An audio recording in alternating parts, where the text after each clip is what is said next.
Ji, is it a must to follow any one religion? Can't we believe in just God and not follow any one specific, and respect all and not follow any one particular? Why are we forced to just get onto one of the religions and call ourselves Sikh, Hindu, Muslim, मेरे बेटे, Christians, whatever? इसके लिए किसी भी एक specific religion को follow करना कोई मस्ट नहीं है। शर्त सिर्फ ये है कि अगर आपका खोपड़ इतना मजबूत, इतना स्ट्रॉन्ग और इतना अच्छा हो कि आप अपने लिए अपनी राहें मुतय्यन करें और उन राहों के अंदर आने वाले राक्षसों से बचने की आपके अंदर हिम्मत और शक्ति हो तो। अब स्यापा सिर्फ ये है कि ये जितने महापुरुष हैं, जो धर्मों के फाउंडर्स हैं, इनके पास, इनमें से किसी फाउंडर के पास भी स्कूल की एजुकेशन नहीं है। दुनिया के जितने रिलीजन हैं, जो इनके फाउंडर्स हैं, आप उनके बारे में ये हिस्ट्री उनकी जान के हैरान होंगे कि उनका कोई टीचर नहीं है। वो बगैर टीचर के इतने लर्न पर्सन गुजरे हैं। तो वो जो इतने लर्न पर्सन हैं, उनका चूंकि टीचर खुदा है और खुदा अपनी टीचिंग में मिस्टेक्स नहीं कर सकता। अगर कोई इंसान किसी इंसान को इंफॉर्मेशन ट्रांसफर कर रहा है, नॉलेज ट्रांसफर कर रहा है, तो इंसानी नॉलेज इनकम्प्लीट होता है, इंसान की इंफॉर्मेशन इनकम्प्लीट होती है। इंसान जब किसी को अपना स्टूडेंट बना के उसको टीच करेगा, उसको समझाएगा, तो कहीं ना कहीं कोई ना कोई डेफिशिएंसी रह सकती है। खुदा जब करेगा तो वो कॉम्पिटेंट है, वो कंप्लीट है, वो इनकम्प्लीट नहीं होता। तो जिन लोगों ने कंप्लीट से गाइडेंस ली है, वो कंप्लीट हैं और उनको फॉलो करना ही कंप्लीशन का साइन है। लाइफ में हजारों ऐसी चीजें आएंगी कि जहां आपको एक गाइडर की जरूरत पड़ेगी। अगर आप अपने किसी एक रिलीजन के ऊपर होएंगे तो आप अपने उस गाइडर की तरफ जाएंगे और उस गाइडर से पूछ सकते हैं कि जी आप इस सिलसिले में क्या गाइड करते हैं। तो वो उनकी तरफ से जो गाइडेंस आएगी, that guidance will be the best guidance, और वो आपके लिए राइट गाइडेंस होएगी। अगर आप खुद से वहां पे डिसीजन लेंगे, you may be wrong, you may be right, तो वो फिर चांस पे रह जाएगा। नहीं, फॉर एग्जाम्पल मैं अपना एग्जाम्पल लेती हूँ। मैं सिख रिलीजन से हूँ। I believe in Guru Nanak Dev ji, but I believe more in humanity and spirituality rather than following all the norms and rituals and the outwardly. Spirituality जो है ना मेरे बेटे, ह्यूमैनिटी और स्पिरिचुअलिटी, हमें ह्यूमैनिटी कहते ही स्पिरिचुअलिटी को है। Absolutely. स्पिरिचुअलिटी ही ह्यूमैनिटी है। हाँ जी, ये कोई अलग अलग चीज नहीं है। बिल्कुल बिल्कुल। एक ह्यूमन बीइंग के अंदर जो ह्यूमैनिटी आती है, उस ह्यूमैनिटी की जो डेफिनेशन हम करते हैं, हम जिस चीज को ह्यूमैनिटी कहेंगे, जिस चीज की डेफिनेशन हम ह्यूमैनिटी समझ के कर रहे होंगे, हो सकता है कि वो ह्यूमैनिटी ही हमारी मिस्टेक हो।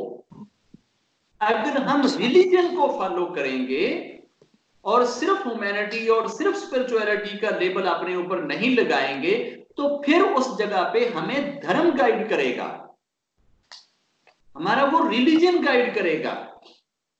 जब रिलीजन का दामन हाथ में नहीं होएगा और हम ये कहेंगे कि इट इज जस्ट ह्यूमैनिटी, तो फिर तो ये जो कम्युनिज्म था, जो कम्युनिज्म फिलॉसफी थी, जो थ्योरी थी, वो क्या कहती थी? वो तो यही कहती थी कि यार ये जो आप ये मुख्तलिफ बंदों को आप डिफरेंट मतलब के वो दे देते हैं अथॉरिटीज और मलकियत है, तो ये तो दूसरों के साथ ज्यादती है।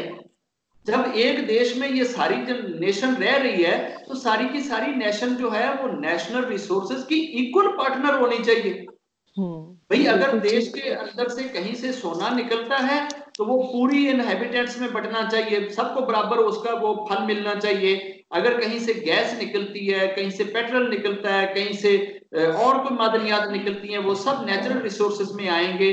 अगर कहीं कोई डैम बना है तो वो नेचुरल रिसोर्सेज में आएगा, वो सब में बराबर बंटना चाहिए। ये कोई अमीर है कोई गरीब है ये नहीं होना चाहिए। बज़ाहिर ये बड़ी अच्छी लगती है ये फिलॉसफी, और फिर ये फिलॉसफी ह्यूमैनिटी का ही सहारा लेते लेते इतनी आगे बढ़ गई कि उन्होंने यहां तक भी कहना शुरू कर दिया कि जनाब जब एक गली के अंदर मोहल्ले के अंदर एक पत्नी ब्याह के आएगी तो वो भी तो सारों की बराबर होनी चाहिए ना, कोई उन्हें कोई ज्यादा तो नहीं हिस्सा पाया ना कि जनाब वो एक जना ही उन्होंने लेके फिरदा रहे। तो जब हम ये लिबर्टी देंगे तो फिर जिंदगी बड़ी औखी हो जाएगी।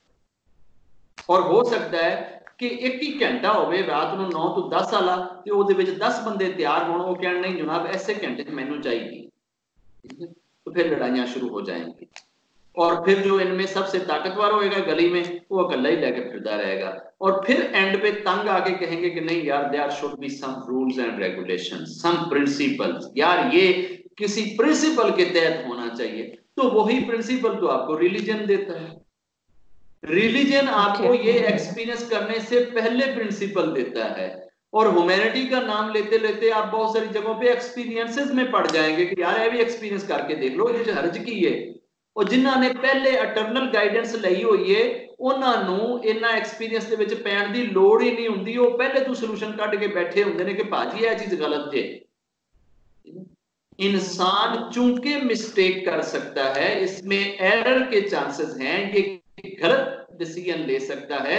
तो जब एक लाइफ में ये 20 साल या 30 साल का गलत फैसला करके ये एक चीज सीखेगा तो वो उसका रिलीजन तो उसको पहले दिन से बता रहा है। But Baba ji, to understand it better, क्या सारे रिलीजन्स एक ही चीज नहीं सिखाते? सबका धर्म तो एक यूनिवर्सल ट्रुथ से आ रहा है, एक ओंकार से आ रहा है, तो क्या सब में एक ही धर्म नहीं है?